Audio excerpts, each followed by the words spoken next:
जी अस्सलाम वालेकुम जी, welcome back and other vlog. तो कैसे हैं सब? ठीक हैं? सेहत फिर कैसे सबकी ठीक है? अच्छा जी, आज का कल की वीडियो अगर आपने देखी है तो वेल एंड गुड, नहीं देखी तो भाई जाके देख लो।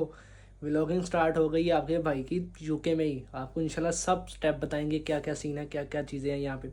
तो आज का सीन कुछ ऐसा है कि सबसे पहले हमने नहाना है। आज है वीकेंड, हफ्ता है। तो सबसे पहले नहाना है, नहाने के बाद फिर हम नाश्ता करना है। नाश्ता करने के बाद उससे भी पहले एक अहम ज़रूरी काम ये है कि भाई हमने अपने ये जो कपड़े हैं ना, ये वॉशिंग मशीन में धोने के लिए डालने हैं। ठीक है, ये कपड़े हमारे तैयार हैं पहनने के लिए। और मैंने आज रूम की सफाई वगैरह कर दी है। ये चेक करें, ओए ओए ओए ओए, चेक करें चेक करें हैं। ये हमारा ओवन है, वो फ्रिज है, ये सामने विंडो है, ये हमारा बेड है, ये हमारा सिंगल बेड है। क्योंकि भाई हम 3 दोस्त रहते हैं। ठीक है, 3 दोस्त रहते हैं तो एक का सिंगल बेड है, 2 का हमारा डबल बेड है। तो हम आराम से सुकून के साथ यहाँ पर अपना जो है वो रह रहे हैं, सुकून से खा पी रहे हैं, यशी कर रहे हैं अल्हम्दुलिल्लाह। और दूसरी बात ये कि सबसे पहले चलते हैं शावर लेते हैं। शावर लेने के बाद उससे पहले हम वॉशिंग मशीन में कपड़े डालते हैं अपने धोने के लिए। फिर हम शावर लेते हैं। शावर लेने के बाद नाश्ता तैयार करते हैं, क्योंकि आपको पता है यूके में आपको नाश्ता वगैरह हर काम खुद ही करना पड़ता है। तो काम स्टार्ट करते हैं। सबसे पहले हम कपड़े उठाते हैं, कपड़े उठाने के बाद वॉशिंग मशीन में डालते हैं, फिर नाश्ता करते हैं, फिर हम आपसे नेक्स्ट डिस्कस करते हैं। चलो जी, चलो जी, चलो जी, चलो जी, चलो जी, चलो जी। ये हमारी वॉशिंग मशीन है जी। तो अब हम इसे क्या करेंगे, सबसे पहले यहाँ से ओपन करेंगे। ओपन करने के बाद अपने जो कपड़े हैं इसके अंदर डालेंगे इस तरह। अभी चेक करें, सर्फ़ वगैरह नहीं है, हम सर्फ़ डाल देंगे इसमें और इसको कर देंगे यहाँ से बंद। यहाँ से हम कर देंगे इसको स्टार्ट। ये स्टार्ट हो गई है। अब यहाँ से हम इसको स्टार्ट पे लगा देंगे। अब ये खुद ही इसको धोना स्टार्ट कर देगा। सही हो गया। अब यहाँ से इसको सेट वगैरह कर सकते हैं, पानी वगैरह जितना भी आपने सेट करना वो सेट कर दे और ये इसको ऑटोमेटिकली पानी निकालेगा। ये देखिए पानी की आवाज़ आ रही है। तो पानी निकालने के बाद ये क्या करेगा जी, उसको धोना स्टार्ट कर देगा, रोटेट कर देगा। अब यहाँ पर इसका लग चुका है लॉक। ठीक है, अब जब आप इसे बंद करेंगे, बंद करने के बाद आपको पता लग जाएगा भाई आपने कपड़े हो गए हैं। तो आप इसको बंद करके, तो ये लॉक होता है तकरीबन बंद करने के 10 मिनट बाद ओपन होता है। 10 मिनट बाद तक आप इसको ओपन नहीं कर सकते क्योंकि इसको लॉक लगा होता है। अब ये लॉक जब तक इसकी रेड लाइट जो है वो ख़त्म नहीं होगी तब तक ये लॉक ही रहेगा। कपड़े धोएगा, आप इसको बंद करेंगे, बंद करने के 10 मिनट बाद ये लाइट बंद होगी, फिर आप कपड़े निकाल सकते हैं। ठीक हो गया। तो ये हमारा सीन होता है कपड़े धोने का यहाँ पे। Few moments later. ओके जी, नहा भी लिए हैं, शावर भी लिए हैं, कपड़े भी चेंज कर लिए। बस अभी जो है वो नाश्ता करने लगे हैं। तो नाश्ता क्या है जी, वही सेम है। ब्रेड है, अंडा है, अचार है, चाय है और आपका भाई है। बस तो हमारे साथ जुड़े रहिए। तो पहले मैं नाश्ता करूँ, नाश्ता करने के बाद फिर आपसे मिलते हैं इंशाल्लाह। ओके जी, नाश्ता वगैरह हमने कर लिया था। नाश्ता वगैरह करने के बाद मैंने जॉब पे जाना, तो मैं लेट हो रहा, तो मैंने व्लॉग को कंटिन्यू नहीं किया। अब दोबारा जॉब से वापस आया हूँ तो व्लॉग को कंटिन्यू कर रहा हूँ।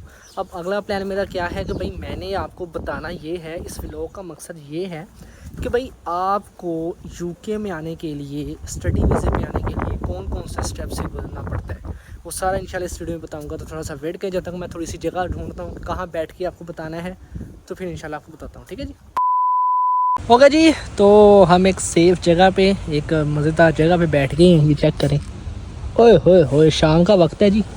आपके लिए मैं कहाँ कहाँ से वीडियो निकाल के कंटेंट लेकर आता हूँ। अच्छा, वो सामने देखें, वहाँ भी एक वीडियो रिकॉर्ड हो रही है, वो चेक करें। वो भी एक भाई की मेरी तरह का है जो ले रहा है इंटरव्यू किसी का। ठीक है जी। अच्छा, बात क्या है, देखिए यूके आने से पहले ना आपको कुछ स्टेप्स को फॉलो करना बहुत ज़रूरी होता है। अब उसमें से स्टेप्स आपके कौन कौन से हो सकते हैं कि भाई सबसे पहले आपने यूके में वो सिटी सिलेक्ट करनी है जिस सिटी में आप जाना चाहते हैं। यानी कि आपने लंदन में जाना है, बर्मिंघम में जाना है, मैनचेस्टर में जाना है, स्कॉटलैंड में जाना है, एडिनबर्ग में जाना है, तो आप कार्डिफ में जाना, मतलब जितनी भी सिटीज़ आती हैं वहाँ पे। अच्छा, सिटी सेलेक्ट करने के बाद आपने अपनी यूनिवर्सिटी सेलेक्ट करनी है। अब यूनिवर्सिटी वैसे सेलेक्ट नहीं करनी भाई ये यूनिवर्सिटी है इसको उठा दो, नहीं। आपने उसकी फ़ीस को देखना है जो आपके लिए कंफर्टेबल हो। आपने उसकी लोकेशन को देखना है, ठीक है।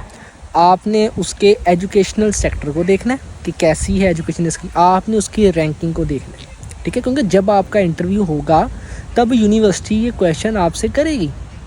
कभी आपने हमारी यूनिवर्सिटी क्यों सेलेक्ट की, हमारी यूनिवर्सिटी में क्यों आना चाहते हैं, लंदन सिटी में क्यों प्रेफर कर रहे हैं, वो सारा का सारा आपसे पूछेगी। दूसरी बात तो ये होगी, पहली बात क्या थी, कभी आपने सिटी सेलेक्ट करनी यूके में कौन सी है। दूसरी बात क्या थी कि भाई आपने अपनी यूनिवर्सिटी को देखना है सिटी के अंदर कि उसकी फ़ीस को चेक करना है, कंपैरिजन रैंकिंग चेक करनी है, वो सारा का सारा आपने चेक करना है। जब तक तुम कंसल्टेंट अच्छा नहीं ढूंढोगे तब तक तुम्हारा कुछ नहीं हो सकता। खुद ही पंगे लेने नहीं बैठ जाना, ठीक है।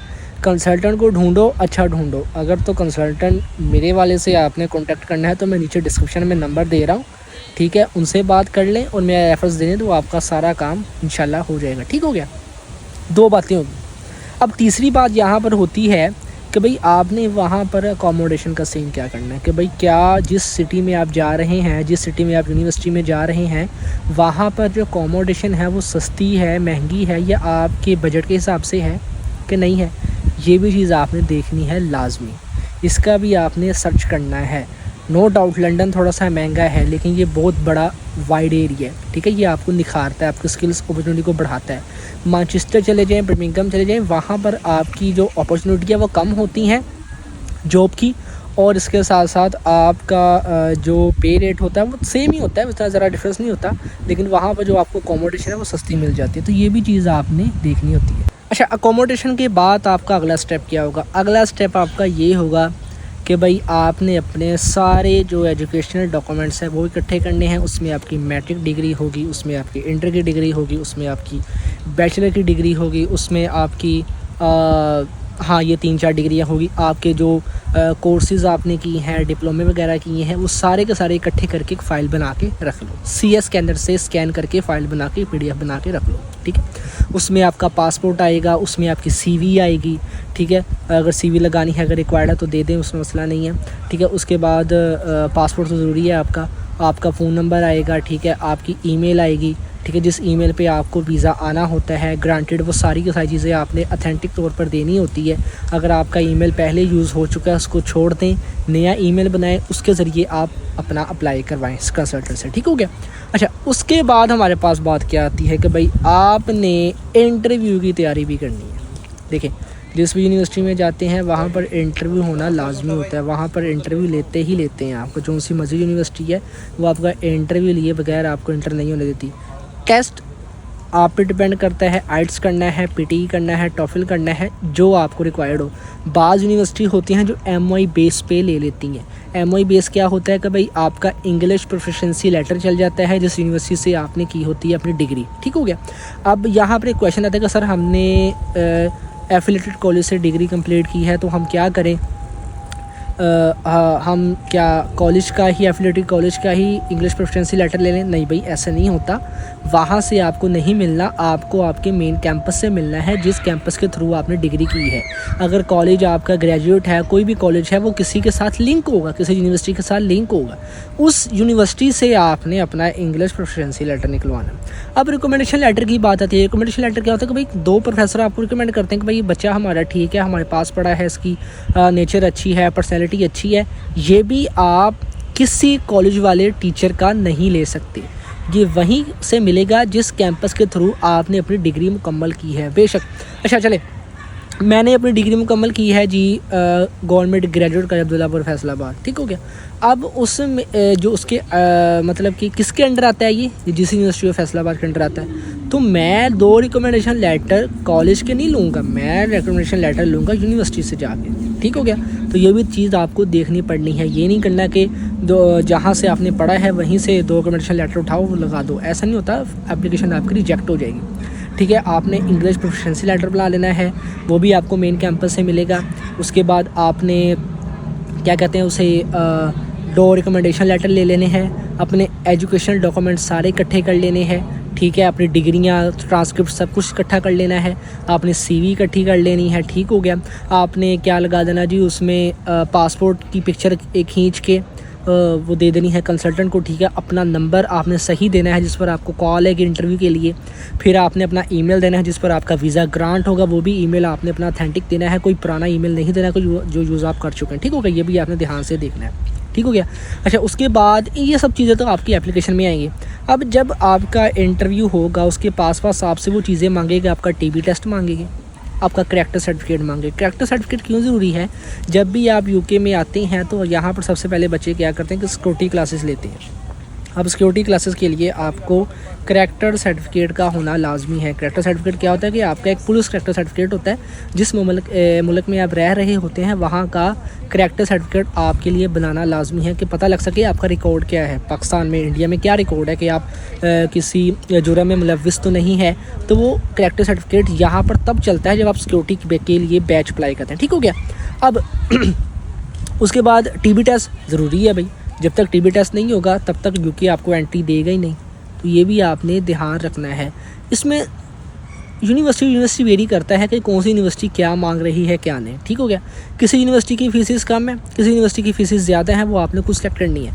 मैं इसके ऊपर डिटेल वीडियो बनाऊँगा अलग से कि भाई कौन सी यूनिवर्सिटी सेलेक्ट करना बेहतर है, किस तरह हम उसकी रैंकिंग वगैरह चेक कर सकते हैं। तो ये थोड़ा सा एक मेरा छोटा सा व्लॉग था कि जिसमें आपको बता सकूं कि भाई आपने यूके के लिए जब स्टेप उठाना है तो कौन कौन से हैं।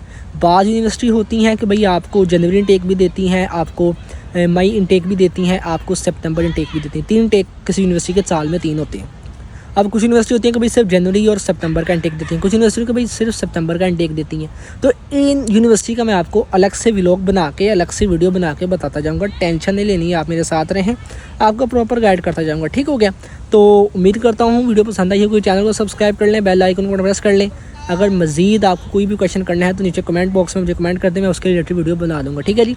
तो अपना ख्याल रखें, अल्लाह हाफ़िज़।